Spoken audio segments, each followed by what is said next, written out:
Good day, ladies and gentlemen. Well, thank you for being one of my paid Substack subscribers. This is available for everyone for the first portion.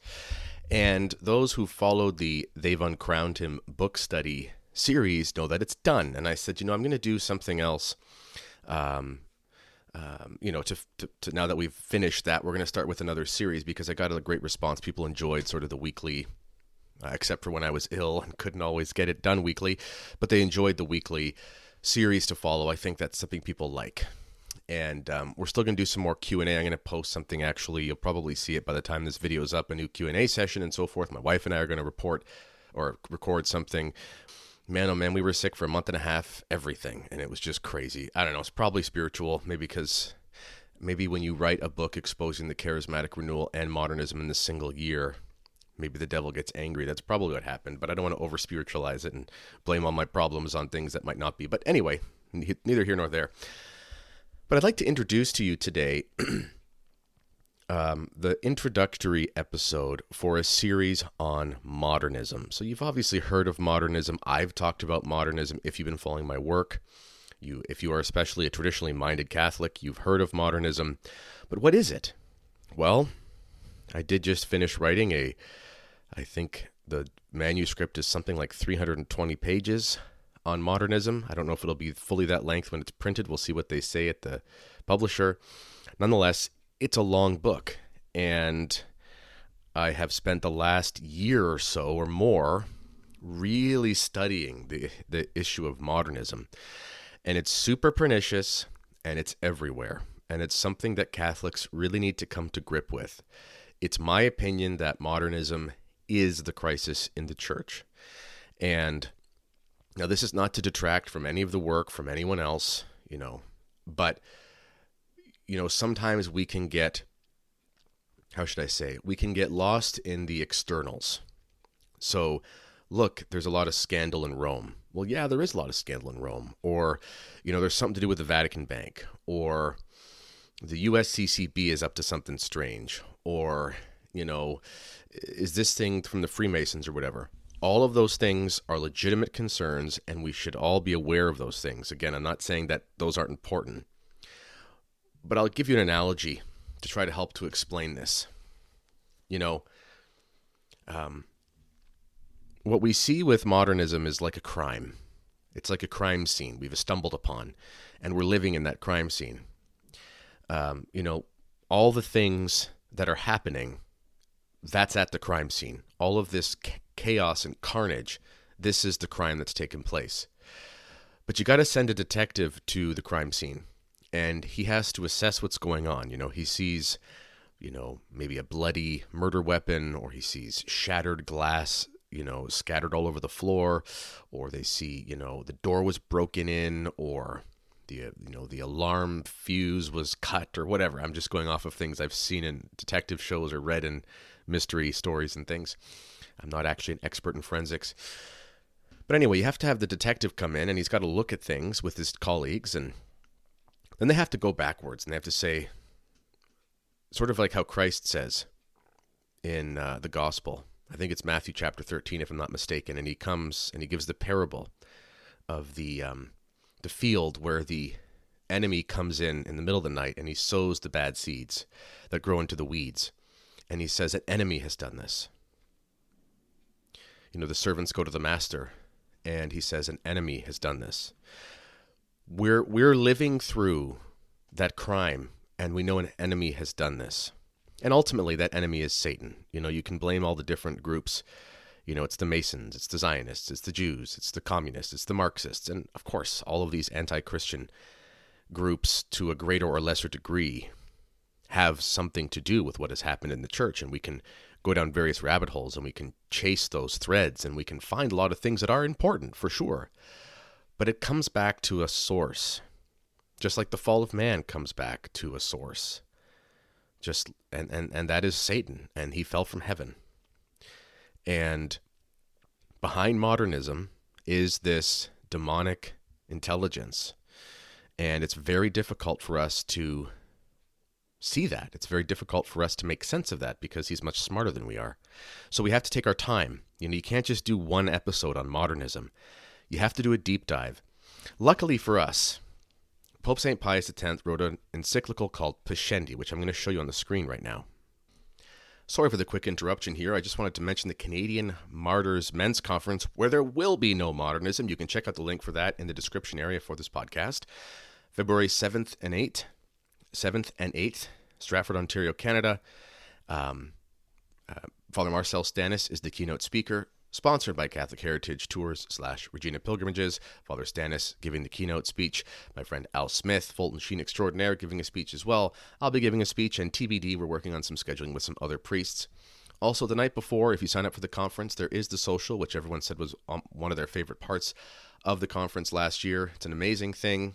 When else do you get together with like 200 other traditional Catholic men talking about the Catholic faith, going to an amazing conference? It's not in Lent this year, so you won't have to fast on those Fridays for all the guys doing the hardcore fastings. You can actually enjoy the Friday social. Tim Flanders last year, he was emaciated doing his, Byzantine Catholic-inspired vegan no-calorie fast. Goodness gracious, I thought the poor man was going to fall over. In any event, check out the link for that in the description area to this podcast. And now back to the show. So he wrote this encyclical called Pascendi Dominici Gregis, and it's on the doctrines of the modernists. Now, the thing about this is that almost nobody's ever read it. Why has almost nobody ever read it? Well, I shouldn't say almost nobody. It's rare that you'll find anyone who's read it. The only people I've ever found who have read it have been very committed traditional Catholics who are big readers and kind of are into that sort of thing. But besides that, basically just priests that are trained in good traditional seminaries. It's very hard to read, but this document is of the most, it's invaluable, whatever the superlative I should use should be. It's extremely important, and it has to be known by more. And Pope Pius X gives us a blueprint of what the modernists believe, how they operate, their methods, the way they propagandize, their philosophy, the origins, and so forth.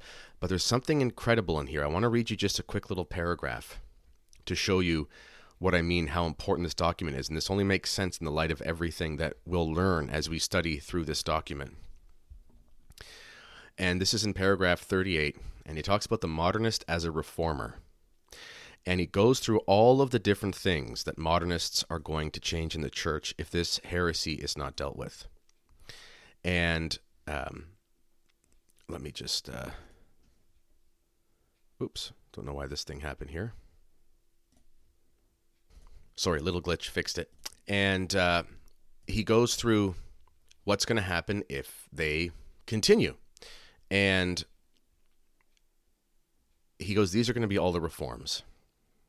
He says, in all of Catholicism, there is absolutely nothing which does not fasten. So nothing modernism doesn't attach itself to. And he says, reform of philosophy, especially in the seminaries. The scholastic philosophy will be basically thrown out.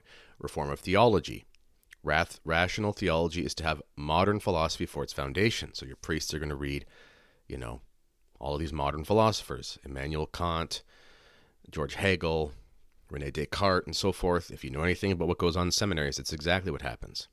He says, history will be rewritten, and the dogmas and their evolution are to be harmonized with science and history, not just meaning natural sciences, but the sciences of the age. So we're going to relook through all the scriptures, and we're going to look at them with the lens of modern philosophy, modern rationalistic sciences, modern materialist sciences, historical criticism, which can be used properly but is largely abused, and they're going to reread the entire Bible. That's happened.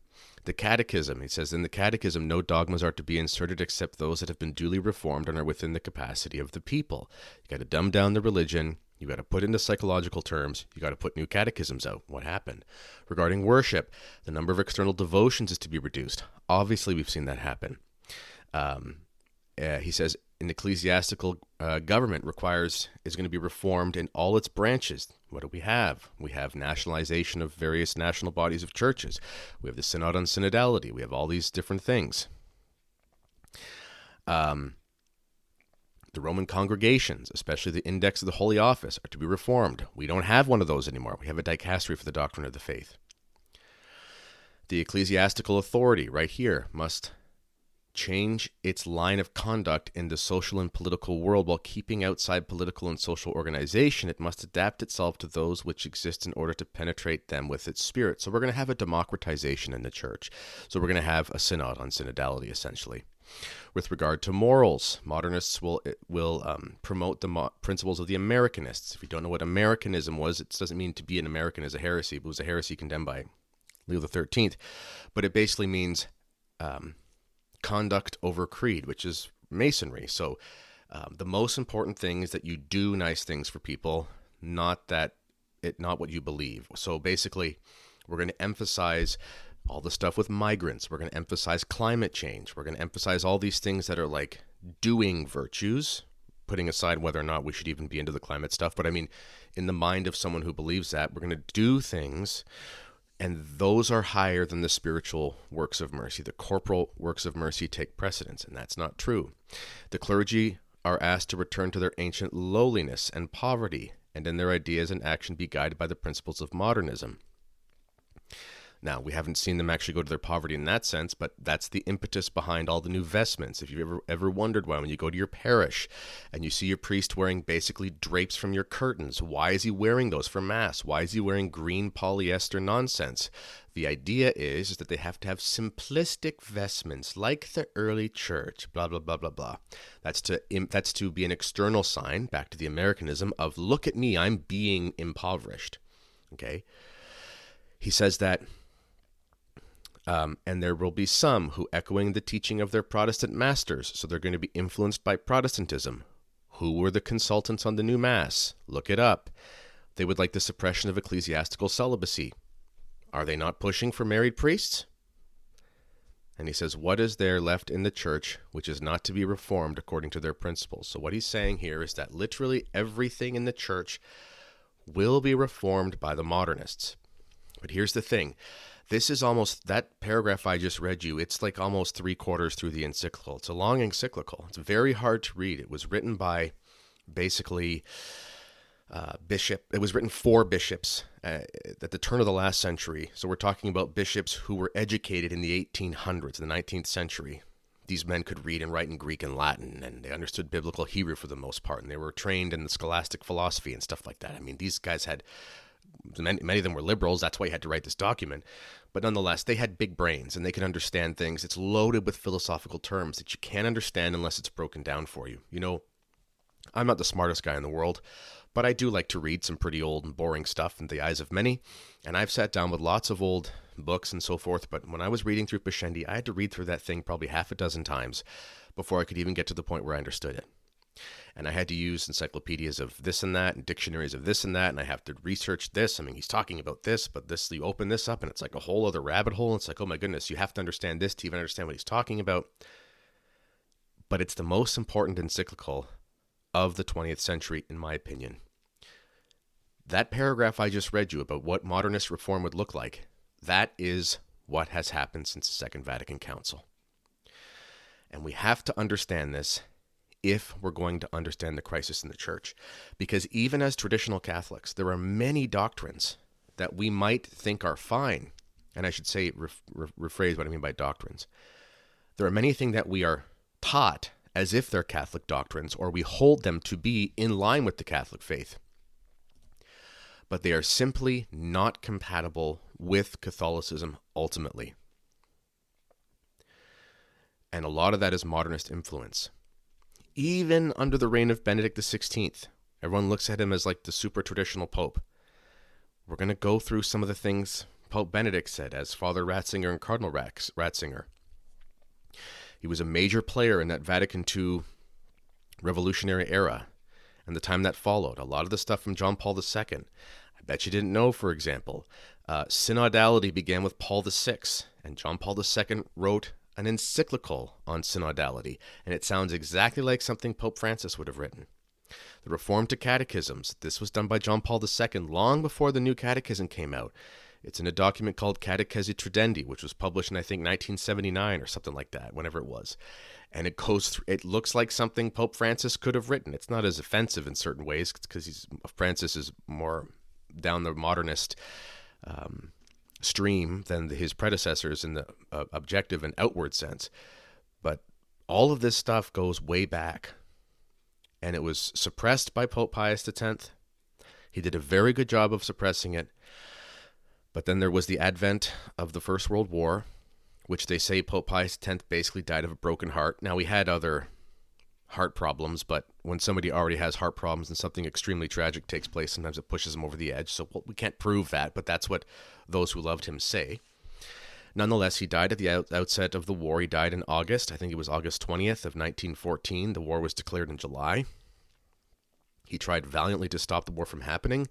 Unfortunately, it didn't work. The powers that be were hell-bent on destroying the Holy Roman Empire and so forth, which was typified by the assassination of the Archduke. Oh my goodness, I'm forgetting his name. I can't let a show go on without saying the proper name. Sorry, Archduke Ferdinand. Edward Habsburg, if you're watching this, I apologize for my mental slip there. Not permissible for someone who pretends to be a scholar on the internet. And I taught that as a history teacher for many years. I just was blanking. I was getting him mixed up with Franz Joseph, and I knew that wasn't the right one. Anyway, Archduke Franz Ferdinand, and the war was declared. It was July 28th that he was assassinated, and in any event, Christendom was destroyed. What was left of Christendom was gone. It was a destruction of the old world. In come the revolutions. What happens after the revolutions? Well, you have basically the Soviet takeover. You have revolutions in another sense in North America. You know, the Roaring Twenties, as they teach us what they're called in public school. Yeah, they were roaring economically, but they were also roaring in the sense of a roaring fire from hell, because it was the total spread of iniquity. I mean, this is the swing era. You know, swing music sounds pretty tame to us now, but imagine seeing some of those swing dances, you know, back in the 1920s. We're talking about, you know, people that are like 20, 25 years old, and their parents are born in the time of that Little House on the Prairie was happening, like the foundation of Canada or the American Civil War, you know. Like they were wearing bonnets and long dresses. You know what I'm saying? They looked like they were Amish in many cases. And now their children and grandchildren are, you know, basically doing fornication simulation movements at dances with bands while they drink a bunch. And it's all the rage. I mean, that was a revolution in morals in North America. And so, yeah, communism was doing the revolution in its own way in the East. But the revolution was taking place in North America, and it was all in response to the utter desecration of human life from the First World War and the economic response to that after. And in any event, and then we have the Depression, which is the corrective for being completely out of control. There's also some Federal Reserve banking stuff involved in that, but that's another rabbit hole. And then we obviously have the advent of the various dictatorships in Europe, and then the rise of the National Socialists in Germany, and then the rise of Mussolini in Italy. Not to make any value judgments about Mussolini. I think he was better than most say he was, but I'm supposed to say that as an Italian, and don't know if you can say anything about the Mustache Man on YouTube that's politically incorrect, so I'm going to leave it there, because that's not the point of this talk. Nonetheless, this created tensions in the world, and we had this major cataclysm called the Second World War, et cetera, et cetera, et cetera. All of a sudden, we're in a state of, you know, complete world chaos, death, destruction, complete remaking of borders, and so on and so forth. All throughout that time, what happened? Many of the men who were priests died. Many of the good vocations died because the good men went to war. And the university system was completely reformulated and reformed, basically. And many of the institutions became imbibed with all these modern errors, which were suppressed under time of Pius X. But this new commitment to progress and the evolution of society and the mechanization of things and the revolution of this and that completely infiltrated everything. So by the time Second Vatican Council comes around, you have all these priests who, yes, they're properly trained in the objective sense, but in the sense of their personal formation, they have basically been formed like moderns. And these men introduce all of their cockamamie theories, and they become incarnated in the spirit of the documents of the Second Vatican Council. And from there, you see the rebirth of modernism, which we might call neo-modernism. All of this is going to be explained in this series. I'm going to keep it between 6 and 10 parts. I'm not going to make it super long, but it's going to be between 6 and 10 parts.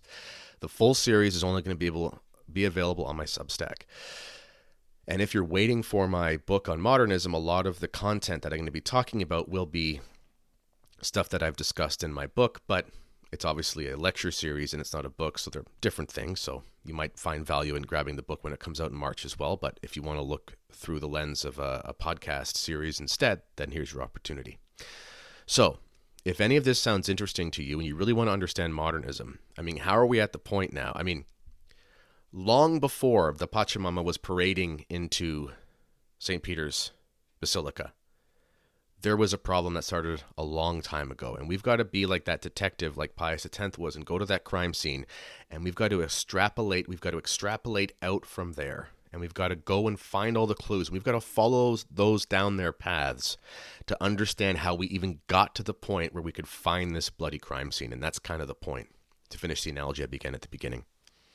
That's what we're going to be doing. So if you're interested in this, check out the link in the description for the Substack. And those of you who are paid subscribers, I will see you with the next video on this very soon. And if you are looking for some more Q&A stuff, please check the chat area there where you do the communication with me for Q&A stuff. And I'll have a new thread there. I think I've gotten every question that I could answer properly. And I'm going to put a new thread there as well. And that's all I have for you. Oh, and stay tuned for my charismatic book, which will be available very soon. I'm going to be uploading that within the next day, 2 or 3. So probably by the end of the week, it'll be ready. Maybe by the weekend or early next week. Depends, but it's coming. It's a slow process, but we're getting there. All right, ladies and gentlemen, God bless you all, and I'll talk to you soon.